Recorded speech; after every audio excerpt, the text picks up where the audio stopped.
Hi, afternoon, Colleen. Thanks for joining us on Caribbean HRD TV. Colleen is one of our former students. So, all right, tell me what you've been up to since you left us. Hi, Olivine. It has been a while. I'm from cohort 7, would have graduated in 2006. And the program was instrumental in changing my path in HR. Human resource development. I started in HR in training, in training and development, and the program really widened my scope in terms of where I would want to go further in HR.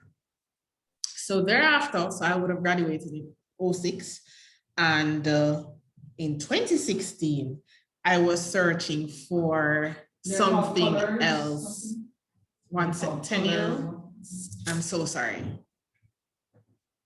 Yes, in 2016, I would have been looking for something else to broaden my scope. So I would have been in training, did some acting stints.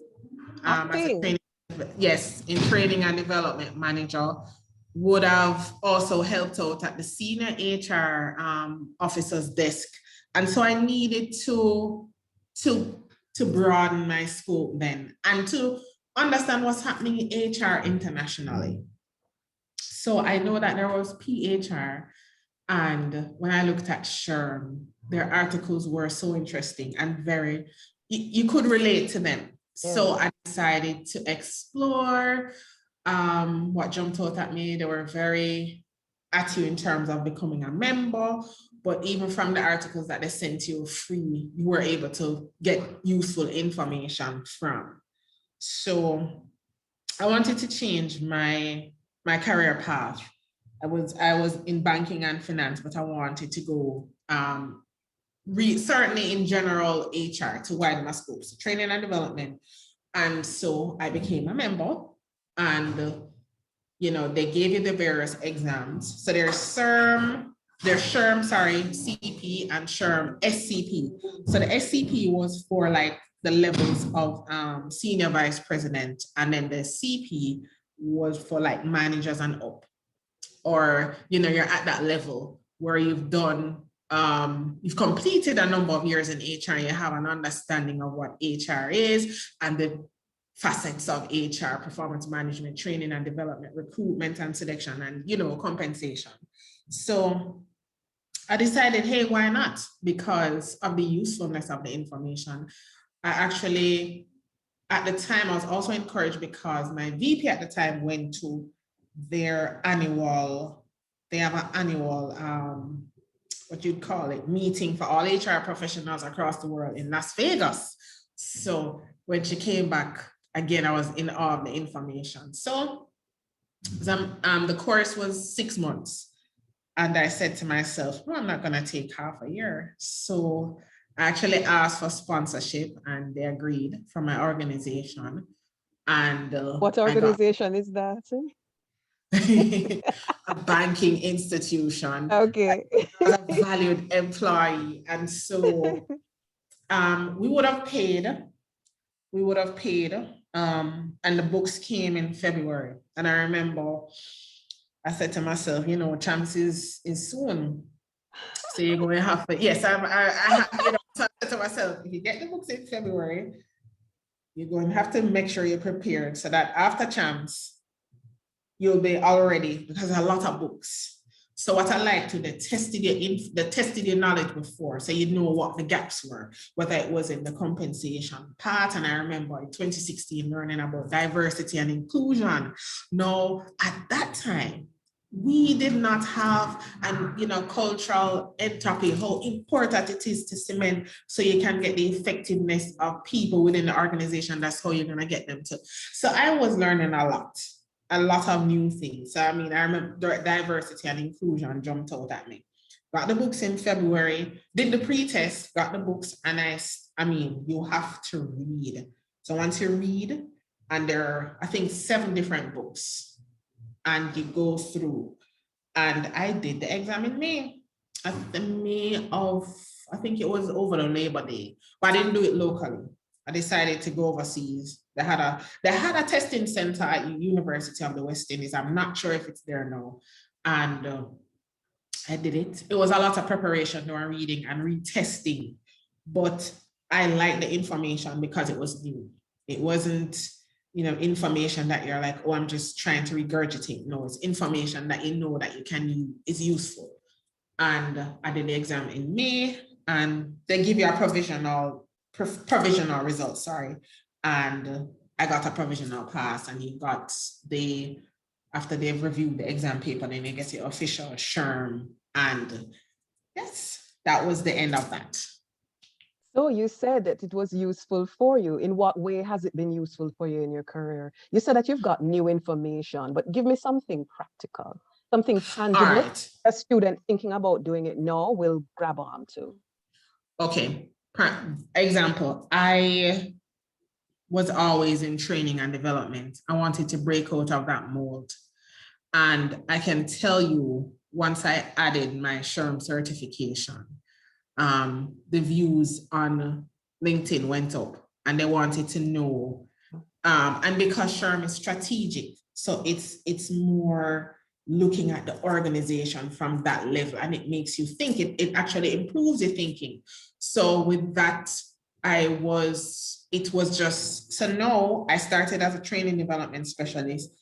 When I left the job where I was at, I moved into an HR manager's position. Okay, you want to tell us where that is now? Where do you work now? No, you don't? I work for Lasco Group, the financial arm. Okay, wow, yeah. Okay. I'm in Group HR. So it's a big local company in Jamaica. Yes, and the thing is, people might not know, because this is Caribbean HRD TV, so we have people. Oh, okay, no problem. Prior to that, I was at Paymaster Jamaica, the human resource manager and admin, and before that, I was also an HR consultant for a small marketing firm. Okay, all right. So it really opened the window of, general HR with a mix of training and development. So it showed me to where my interest really lies, because I was also the talent development officer. So it really gave me an opportunity to see how onboarding is very important.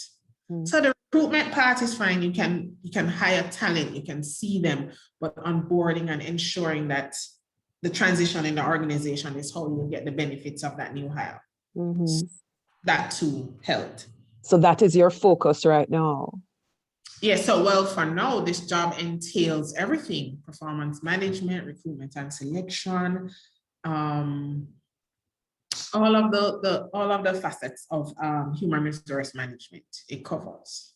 Okay, all right. And so this has, as you said, opened up opportunities for you. Did you get your job from somebody looking at you on LinkedIn and hiring you because they saw you with more qualifications beyond your master's?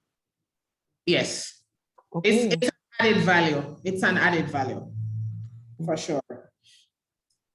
All right. Well, thank you.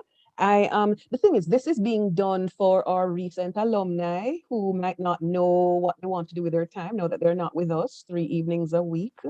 And for the students who are about to graduate, and for persons in the future who might be thinking of this. So I really appreciate you coming on and telling us about this. And I don't know if you want to mention any areas. You spoke about diversity and inclusiveness. You're saying you didn't get that in your master's. Is there anything else that you might want to recommend to us? Okay. Good question, Olivine. Thank you for putting me on the spot. Outside of diversity and inclusion, we can look at, employee satisfaction, how to get the best out of your employees, and how to look at them as what are their needs and how the company can. So outside of employee engagement, that was a big. They had a whole book on employee engagement. Outside of, their activities within the organization where you try to keep, but what I found fascinating was how you can transition a disengaged employee to engage, and really the fact what you do with a disengaged employee. So that for me, there were some areas where they would introduce you to some of the American laws, but it was not that you had to know them verbatim, but it was interesting to see what the laws were as opposed to what are some of our labor laws here in Jamaica.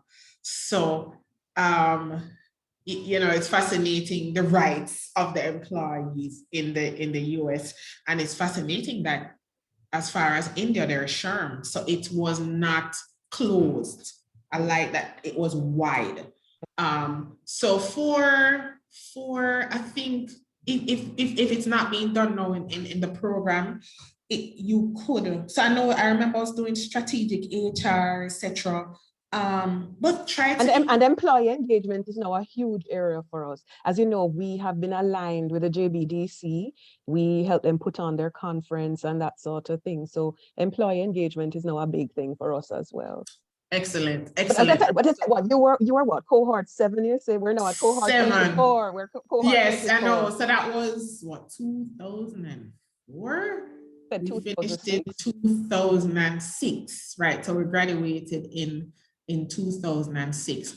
And I mean, when you go on to their website, you have samples of HR forms and checklists, interview questions. So becoming a member too can also help you with how to deal with, I know I've been using a lot of their articles on dealing with a pandemic, you know, work from home. That was another thing where it didn't start there, but flexi time was a part of it in 2016, where they were saying that in terms of the office and effective utilization of the employee's time, how does a company treat with?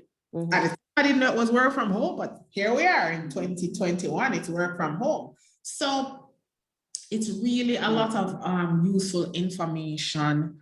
I did find talent acquisition very useful, organizational and employee development very useful, very useful. Okay, wonderful. So I'm going to put you on the spot again and tell you I'm booking you to come and talk to us about talent acquisition. Because as I tell you, I want to put things on here that will help students and other practitioners in the Caribbean. So if you have this, if this is a big area for you that you've been working on recently, then I really would appreciate it if you'd come and just talk to us about this so that others can benefit from your wisdom. Okay, not a problem. We'll just have to align. And I know that you're very flexible, so I'll try my best to ensure that. How soon are you thinking? Whenever, I'm at your convenience. All right, we can talk. I'll look at my calendar, and yeah, I get very excited with talent acquisition. Okay, wow, wonderful. Wonderful. It's what I like to do. Okay. All right, wonderful. So we will talk about that at another time. So thank you so much, Coleen Beckford. Wonderful to see you come back to the HRD unit. I know, thank you, Olivine. Yes, yes, yes. It's wonderful. I really enjoy talking with the alumni, talking with the current students, because I believe that we have the keys to our development here. We do. And we just need to deploy these, open up all the opportunities that we have, and reclaim Jamaica. Well, I agree. The whole Caribbean, but certainly we are here in Jamaica. We need to do something about Jamaican organizations. All right. So thank you so much. Thank you. Yeah, man. All the very best. Take good care. Goodbye. Okay, bye-bye.